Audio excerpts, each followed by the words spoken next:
오늘도 우리에게 새로운 아침을 주신 하나님 감사합니다. 늘 똑같아 보이는 아침이지만 하나님 오늘도 우리들에게 새로움을 주신 줄 믿습니다.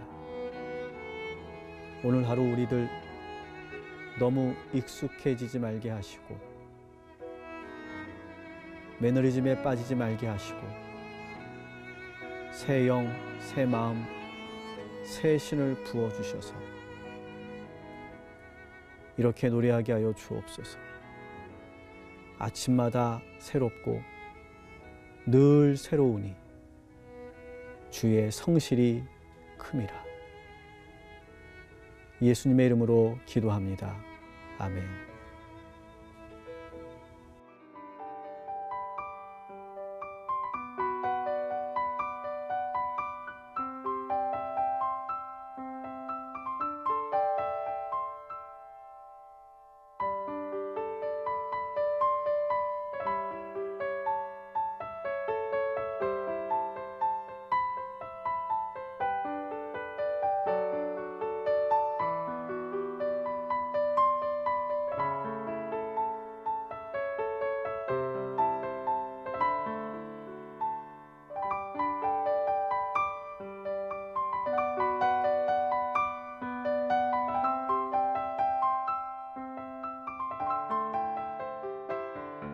기도로 여는 하루, 동탄 꿈의 교회 김석형 목사입니다.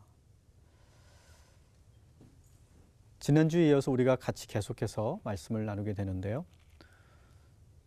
산발락과 도비아의 집요한 방해와 공격이 있었죠. 근데 이것을 다 물리치고 결국 모든 성벽 재건을 완공했습니다. 이 일로 인해 주변 족속들은 크게 낙담하였다. 이렇게 지난주까지 보았습니다. 이렇게 해피엔딩으로 끝날 줄 알았습니다. 느헤미야서는 그렇게 쉽게 동화 같은 해피엔딩 결말을 보여주지 않습니다. 또다시 문제가 시작됩니다. 저는 느헤미야를 읽고 묵상하면서 마치 우리가 살고 있는 이 현실 세계를 보는 것 같았습니다. 그래서 저는 오히려 이 느헤미야의 이 끊임없이 반복되는 이 문제 앞에서 저는 많은 도움을 얻게 되었습니다. 왜냐하면 우리의 현실은 동화나 소설처럼 단순하게 그렇게 상황이 전개되지 않기 때문에 그렇습니다. 길고 지루한 일상이 반복되고 끝없는 문제가 계속 일어나고 갈등은 좀처럼 사라지지 않고 언제나 선이 이길 것이라고 기대하지만 그렇지 않을 때도 많고 상당히 오랫동안 이 역사는 허무하게 공회전하는 것처럼 보입니다. 오늘 본문을 보니까 성벽이 완전히 완공된 시점에서 또 새로운 문제가 일어납니다. 오늘 우리는 도비야라고 하는 이 사람을 자세히 살펴보려고 합니다. 이 도비야는 산발랏의 신하이면서 불의인 역할을 하는 책사였습니다. 그는 암몬 사람이지만 유대인의 피가 섞여 있습니다. 그래서 그는 예루살렘 안에 보이지 않는 인맥들을 많이 만들어 놓았습니다. 그의 정보력은 매우 뛰어나서 예루살렘 안에 일어나는 모든 일들을 실시간으로 알 수 있었습니다. 빼낸 정보를 산발랏에게 보고하기도 하고 또 그 정보를 가지고 책략을 세워서 산발랏이 예루살렘을 마음대로 유린할 수 있도록 만들었습니다. 오늘 본문 6장 17절을 보니까 이런 말이 나와요. 유다의 귀족들이 도비야에게 편지를 보냅니다. 아마도 예루살렘 사정을 상세히 적은 그런 편지겠죠. 느헤미야가 어떻게 움직이는지, 무슨 생각을 하는지 자세히 적혀 있었을 겁니다. 또 편지를 받은 도비야는 다시 유다 귀족들에게 행동 지침을 써서 편지를 보냅니다. 사실 이전에는 이들 간에 이런 은밀한 커넥션이 이루어지는지 아무도 몰랐어요. 그러나 페르시아 중앙 정치에서 잔뼈가 굵었던 이 느헤미야 눈에는 이 모든 농단 세력들이 한눈에 들어옵니다.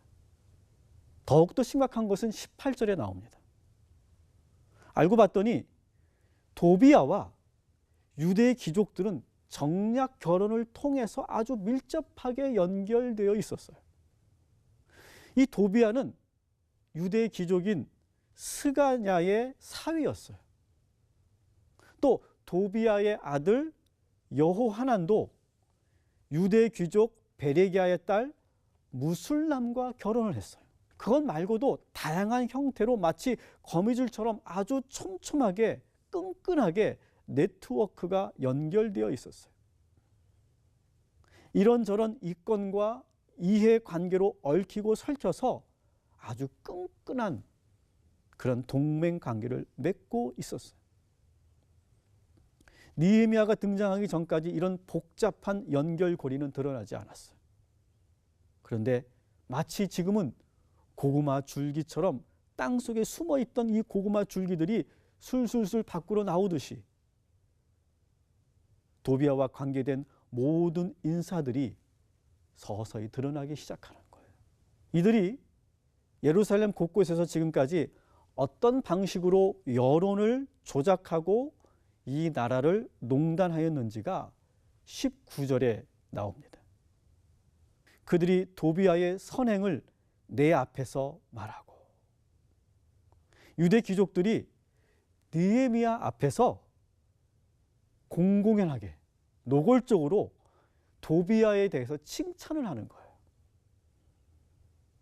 그가 유대인들을 위해서 얼마나 좋은 일을 많이 하는 사람인지 지금 대놓고 지금 칭찬을 하고 있는 거예요. 그러면서 19절 그 이하에 보니까 느헤미야와 나누었던 모든 이야기와 느헤미야가 했던 모든 발언들을 그대로 그때그때 도비야에게 전하고 있어요. 도비야는 마치 그 성 안에 함께 있는 사람처럼 성 내부의 모든 일들을 다 알고 있었어요. 이 모든 내용을 다 알고 있음을 알리기 위해서 도비야는 느헤미야에게까지 편지를 보냅니다. 아마 제가 느헤미야였다면 아마 두려웠을 거예요. 이제 성 안에 누구도 믿을 수가 없습니다. 이런 상황은 비단 이스라엘만 그런 것 같지 않습니다. 우리 사회에도 이런 보이지 않는 세력들이 존재한다고 합니다. 하나님은 느헤미야를 단순히 건축물 완공시키기 위해서 보낸 것이 아닙니다. 이스라엘의 이 뿌리 깊은 패단을 뿌리채 뽑기 위해 보내신 것입니다. 이번에 드러난 문제는 또다시 내부 문제죠. 이번에 이스라엘 안에 하나의 패턴이 계속 반복되고 있다는 것을 여러분 아마 느끼실 겁니다. 한번 우리가 더듬어 보겠습니다. 외부의 문제가 일어났고 그 외부의 문제를 해결하면 이번에는 내부 문제가 발생하고 내부 문제를 정말 어렵게 해결했는데 또 다시 외부의 공격이 시작됩니다. 외부 공격을 극복했더니 오늘 본문을 보니까 또 내부 문제가 드러납니다. 이것을 한번 이렇게 패턴으로 만들어 보겠습니다. 외부 문제를 A라고 해봅시다. 내부 문제를 B라고 해볼까요? 그러면 패턴이 이렇게 만들어집니다. 오늘 이스라엘의 이 상황은 A, B, A-, B- 계속해서 문제가 연이어서 지금 패턴화되어서 나타나고 있는 것을 우리는 여기서 볼 수 있습니다. 그런데 이 패턴은 이스라엘에게만 있는 것이 아니라 우리가 살고 있는, 내가 살고 있는 이 삶의 자리에서도 계속해서 반복됩니다. 여러분, 우리도 끊임없는 문제 속에 살고 있지 않습니까? 근데 저는 이 패턴을 보면서 숨이 막히거나 힘이 빠지지 않았습니다. 오히려 반복되는 이 인생의 문제를 풀어가면서 우리는, 최소한 저는 하나님과 더 가까워진 것 같습니다. 인생의 많은 문제를 풀어가면서 깨닫는 것이 있습니다. 아, 이 모든 문제를 내가 다 풀 수 없구나. 내가 풀었다고 생각했는데 이 모든 것들이 돌아보니까 하나님께서 도와주신 거구나. 이 문제를 풀면서 하나님이 나를 더욱더 겸손하게 하시는구나. 이 문제는 나에게 꼭 필요한 문제였구나. 그리고 무엇보다 하나님과 함께 이 문제를 풀어가면서 내가 지금 달라지고 있구나. 느헤미야는 포로민으로서 페르시아에서 수많은 인생의 문제를 풀어왔습니다. 그리고 무엇보다 이 모든 문제 속에 그가 분명하게 발견한 것, 하나님께서 그 문제 가운데 함께하고 계신다는 사실입니다. 그래서 느헤미야는 이 일련의 모든 문제들을 경험하면서 이제 더 이상 놀라워하거나 당황하지 않습니다. 물론 하나님 앞에 무릎 꿇을 만한 순간도 많았습니다. 그러나 저 깊은 내면에는 확고한 믿음과 자신감이 있습니다. 나는 이 문제를 풀 수 있어. 하나님께서 나와 함께 하시는 한 결국 나는 그것을 극복할 거야. 이와 같은 분명한 믿음과 자신감으로 그는 수많은 문제를 대했던 것입니다. 그리고 아니나 다를까 정말로 모든 문제가 풀려나갔습니다. 사랑하는 성도 여러분, 하나님께서 여호수아에게 하셨던 말씀 여러분 기억하시죠? 여호수아 1장 9절 말씀을 제가 읽어드릴게요. 내가 내게 명령한 것이 아니냐. 강하고 담대하라. 두려워하지 말며 놀라지 말라. 내가 어디로 가든지 내 하나님 여호와가 너와 함께 하리라. 사랑하는 성도 여러분, 담대해지십시오. 그리고 노련하십시오. 우리가 진리편에 서 있을 때 하나님은 반드시 우리와 함께하여 주실 줄 믿습니다. 오늘 말씀을 우리가 묵상하며 함께 기도하겠습니다.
하나님, 오늘도 눈을 뜨자마자 우리 앞에 놓여있는 문제가 우리를 기다립니다.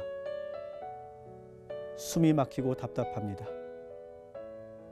그러나 오늘 이 시간 느헤미야처럼 냉철함과 지혜를 우리에게 주옵소서.